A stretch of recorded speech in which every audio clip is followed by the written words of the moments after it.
الأجل مولا مولا. اعوذ باللہ من الشیطان الرجیم. بسم اللہ الرحمن الرحیم. امام عصر جب تشریف لائیں ہمیں وہ 313 میں پائیں، ہم اپنے آپ کو ایسا بنائیں ہمیں وہ 313 میں پائیں. آج ناظرین کی خدمت میں نیا پروگرام لے کر حاضر ہوئے ہیں جو ہمارے پروگرام کا حصہ بنے ہیں حجت الاسلام والمسلمین علی جناب مولانا ابن علی حیدری صاحب. قبلہ السلام علیکم ورحمۃ اللہ. علیکم السلام ورحمۃ اللہ وبرکاتہ. قبلہ، جیسا کہ کچھ ٹائم میں آپ کو ہم دعوت کر رہے ہیں، آپ نے شاید نوٹ کیا ہوگا یہ جو 2-3 سوالات ہوئے ہیں آپ سے سارے ظہور کے بعد ہیں، اور اس بار کی بھی جذابیت یہ ہے کہ ظہور کے بعد کا سوال آیا ہے قبلہ. تو میں آپ سے یہ پوچھنا چاہوں گا کہ ظہور امام زمانہ عجل اللہ تعالی فرجہ الشریف کے بعد کیا امن و امان قائم ہوگا؟ کوئی حدیث روایت میں سے کسی سے یہ ثابت ہوتا ہے ایسا؟ تو آپ اس پہ روشنی فرمائیے. اعوذ باللہ من الشیطان الرجیم. بسم اللہ الرحمن الرحیم.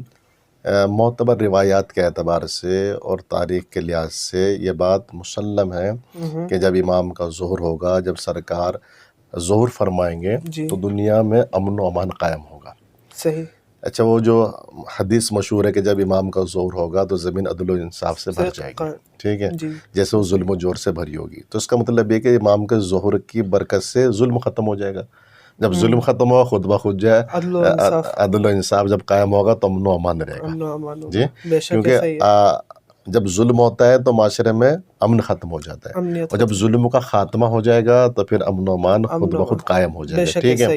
اچھا، پھر جو روایات سے ثابت ہوتا ہے کہ جب امام کا ظہور ہوگا تو اتنا امن و امان ہوگا دنیا میں کہ بھیڑ اور بھیڑیا دریا کے کنارے پانی پئیں گے مل کے ایک ساتھ. گائے اور شیر مثلاً گھاٹ پہ ایک ساتھ جمع ہوں گے، یعنی صرف انسانات کے لیے بلکہ جانوروں میں امن و امان قائم ہوگا. اور یہاں تک روایت میں آیا ہے کہ بچے جو اس زمانے میں سانپ اور بچھو سے کھیلیں گے، یعنی سانپ اور بچھو ان کو مثلاً اذیت نہیں پہنچانے گے. اتنا امن و امان قائم ہو جائے گا کہ بچوں کے اندر سے بھی ڈر نکل جائے گا سانپ سے اور بچھو سے، ٹھیک ہے.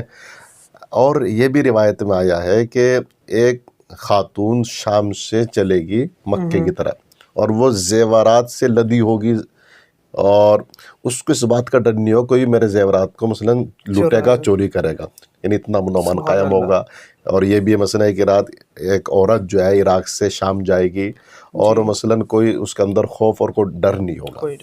تو لہٰذا یہ کب ہوگا؟ کہ جب امام کا ظہور ہوگا، کیونکہ جب امام تشریف لائیں گے تو سب کا حق جو ہے امام ادا کریں گے. کوئی مفلس نہیں ہوگا، کوئی غریب نہیں ہوگا، کوئی پریشان نہیں ہوگا. ظلم کب ہوتا ہے؟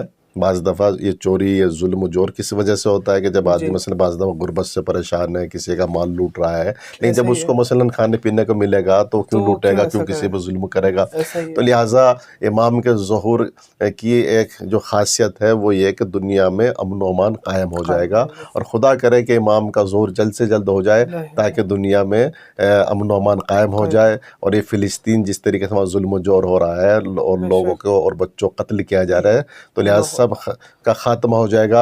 اور آج جو صرف شیعوں کی آواز نہیں امام کے ظہور کی، بلکہ کائنات اور دنیا کی آواز ہے کہ کوئی منجی بشریت آئے تاکہ لوگوں کے اوپر ظلم نہ رہے. تو لہٰذا آج تو ساری کائنات مل کے پکارے کہ ایک آنے والا آئے اور ہمیں ظلم سے نجات دے دے. الہی آمین، الہی آمین. قبلہ سبحان اللہ، ماشاء اللہ. خدا آپ کی توفیقات میں اضافہ فرمائے. الہی آمین. آپ کی بھی. یہ تو حجت الاسلام والمسلمین علی جناب مولانا ابن علی حیدری صاحب. امید ہے آپ نے ان کے بیان سے استفادہ کیا ہوگا. انشاءاللہ آئندہ نیا پروگرام لے کر ناظرین کی خدمت میں حاضر ہوں گے. جب تک کے لیے اپنے میزبان رضا رضوی اور 313 اسٹارز ٹیم کو اجازت دیجیے. والسلام علیکم ورحمۃ اللہ وبرکاتہ.